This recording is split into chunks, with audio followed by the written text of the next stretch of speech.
The first-class cabin of Flight 327 buzzed softly with the hum of the engines and the occasional clinking of glasses.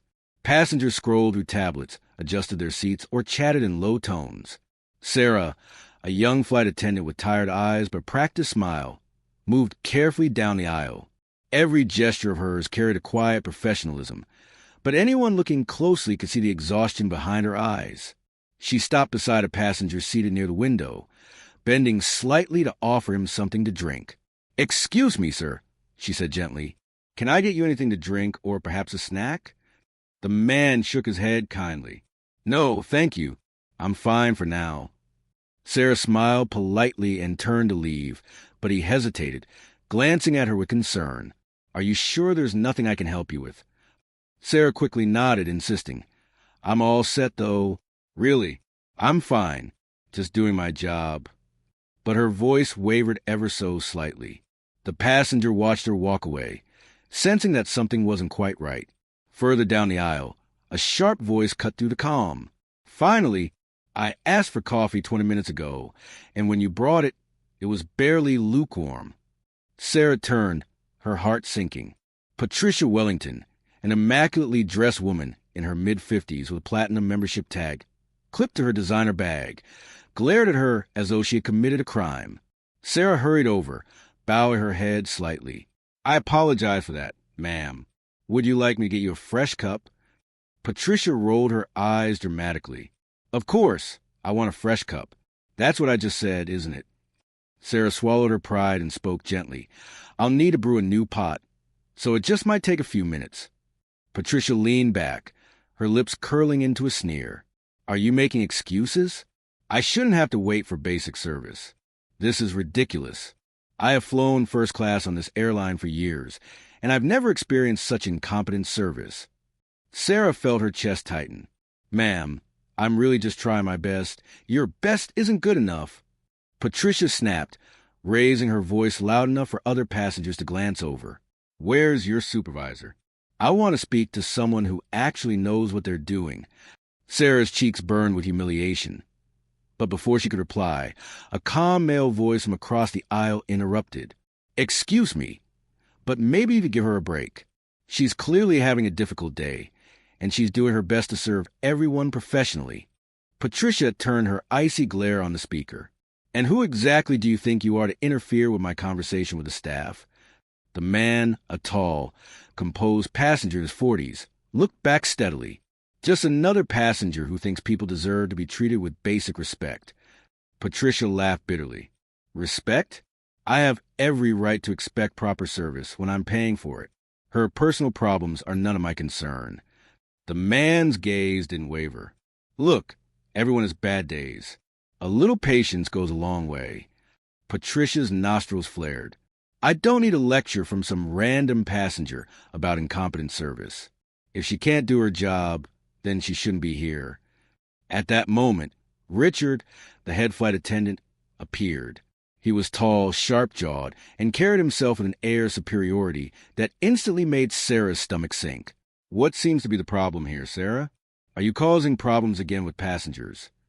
His tone was not concerned but accusatory, as if he had been waiting for an excuse to scold her.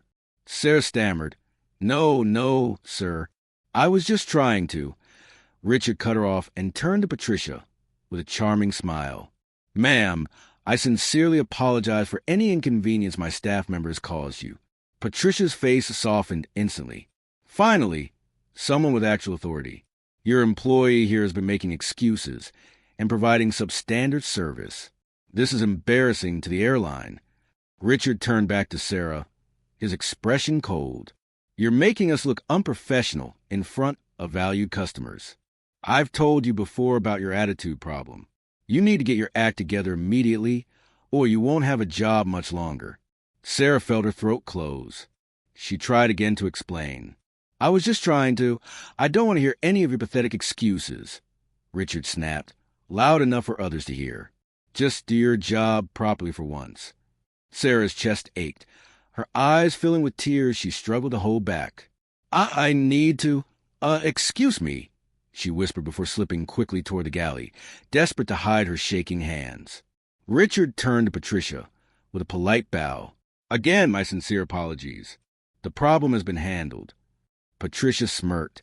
Thank you. It's refreshing to deal with someone who understands customer service. But the man across the aisle shook his head in disbelief. You both should be ashamed of yourselves, he said firmly. That woman is clearly struggling, and instead of showing compassion, you're making it worse. Richard's eyes narrowed. Sir, I appreciate your concern, but staff management is not something passengers need to worry about. A few minutes later, in the galley, Sarah tried to compose herself, but her hands still trembled as she adjusted cups and wiped down the counter. The same calm passenger appeared, his voice lowered in kindness. You don't need to pretend with me. What just happened back there was completely unfair. Sarah swallowed hard, blinking back tears. It's part of the job, I guess.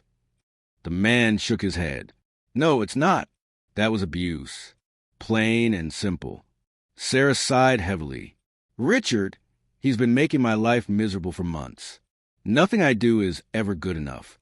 He criticizes everything, undermines me in front of passengers, sets impossible standards. He seems to enjoy humiliating us, especially the women on the crew. But I can't quit. I have a 4-year-old daughter at home who depends on me. The man's expression softened. You're a single mother? She nodded, her voice breaking. Yeah, airline jobs are hard to come by. The benefits, the schedule, the flexibility. I need this job. But Richard makes every day hell. Sometimes I wonder if maybe I really am as incompetent as he says. Maybe I don't belong here. The man leaned closer, his voice steady and full of conviction. Don't let him make you doubt yourself. I can already tell you care about people. That's rare and it matters. Sometimes things have a way of turning around when you least expect it.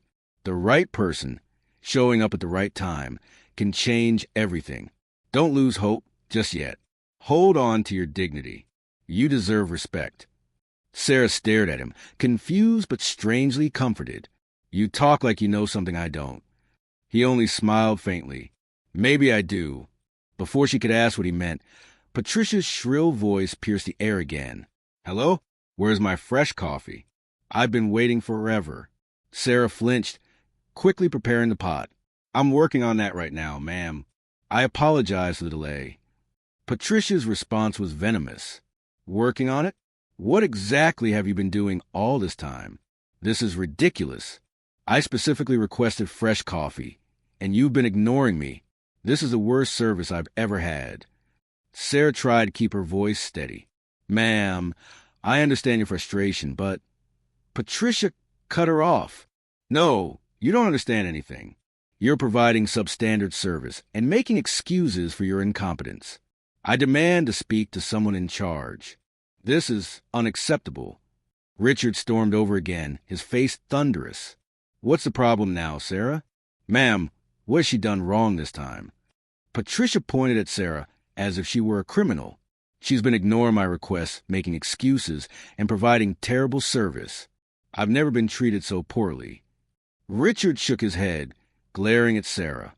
This is the second incident today. You are repeatedly causing problems with our passengers. Patricia nodded in agreement. Exactly. She clearly doesn't understand customer service or how to treat paying customers with respect. Richard's voice rose sharply. Sarah, your performance today has been completely unacceptable. You're embarrassing this airline. Sarah's chest tightened as she tried one last time to defend herself. If you would just let me explain what actually happened, I don't want to hear any more of your excuses. Richard barked. Your attitude is the problem here. Patricia crossed her arms triumphantly. Yes, she's been rude and unprofessional from the moment I spoke to her. Sarah's voice broke. But please, just listen to me for 1 second. Then the calm passenger suddenly stood, his presence commanding. The entire cabin seemed to fall silent as his voice cut through the air. Richard Henderson, head flight attendant, employee ID 7749. And you must be Patricia Wellington, platinum status member since 2018. Both Richard and Patricia froze, their smug expressions vanishing. Patricia stammered, who are you? Richard's face went pale. Sir, who exactly are you? The man straightened, his tone sharp with authority. I'm Michael Thompson, CEO of this airline. Gasps rippled through the cabin. The other passengers turned, wide-eyed. Sarah's mouth fell open, stunned into silence. Richard immediately began to backpedal. Mr. Thompson, I had no idea. You see, I was simply trying to handle a customer service situation. Michael's voice thundered over him. By publicly humiliating one of our employees? By creating a hostile work environment? By failing to investigate what actually happened before taking sides? That's not leadership. That's bullying. This airline was built on principles of respect, dignity, and excellent service. And that applies to how we treat each other, not just our passengers. Richard's face drained of color. Sir, please. I can change. This was just misunderstanding. Michael shook his head firmly.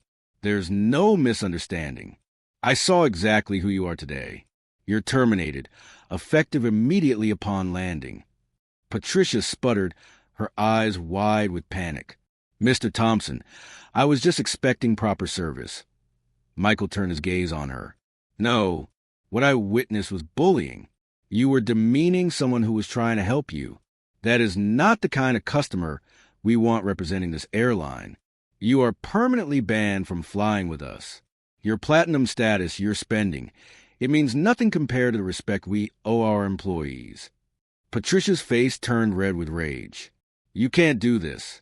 I spend thousands of dollars every year with this airline. You'll regret this. Michael's voice was cold and unshakable. Respect is not for sale. My decision is final and non-negotiable. The cabin was silent for a moment. Then, slowly, passengers began to clap. Some nodded at Sarah. Others shot glares of disapproval toward Patricia and Richard. Sarah stood frozen, her hands trembling, tears spilling down her cheeks. Not from humiliation this time, but from overwhelming relief. For the first time in months, she felt seen, defended, and valued. As she met Michael's gaze, she realized he had been right. Sometimes the right person shows up at the right time, and everything changes.